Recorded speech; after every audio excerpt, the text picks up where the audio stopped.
Do you remember the cell phone commercials with people walking around saying, "Can you hear me now? Can you hear me now?" That happens lots of times when we have people come visit us up on Melrose Mountain because we're cradled down in a little valley on a lake in the top of the mountain. Cell towers have to get over the top of ridges and then down into that valley before they'll work. And there are only a couple of providers that have real good reception up on Melrose Mountain.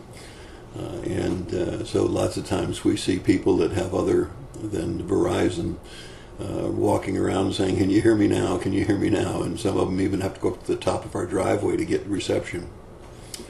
Well, in 1 Samuel chapter 3, Samuel is hearing a voice, and it troubles him. He thinks it's Eli, and he goes to Eli more than once, saying, "Did you call me? Did you call me?" And Eli says, "No, I didn't call you. I didn't call you." And after the third time, it becomes apparent that Eli realizes it's God trying to speak to Samuel.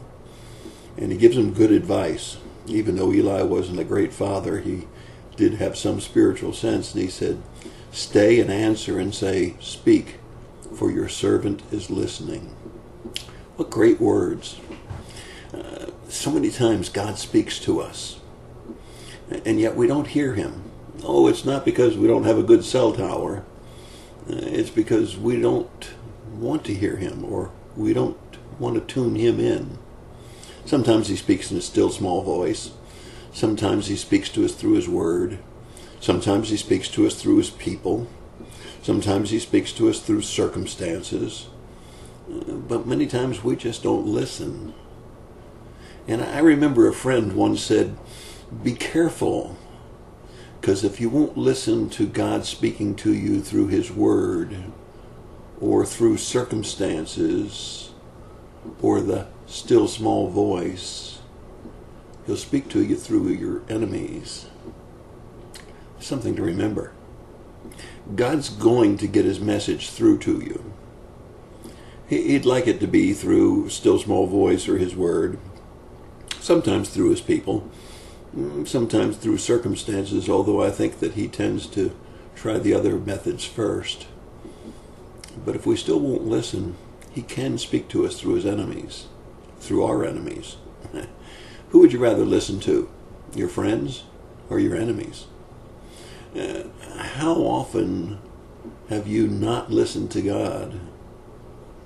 And how often have you not said in response to what God had to say to you, "Speak, for your servant is listening"? Good lesson for all of us.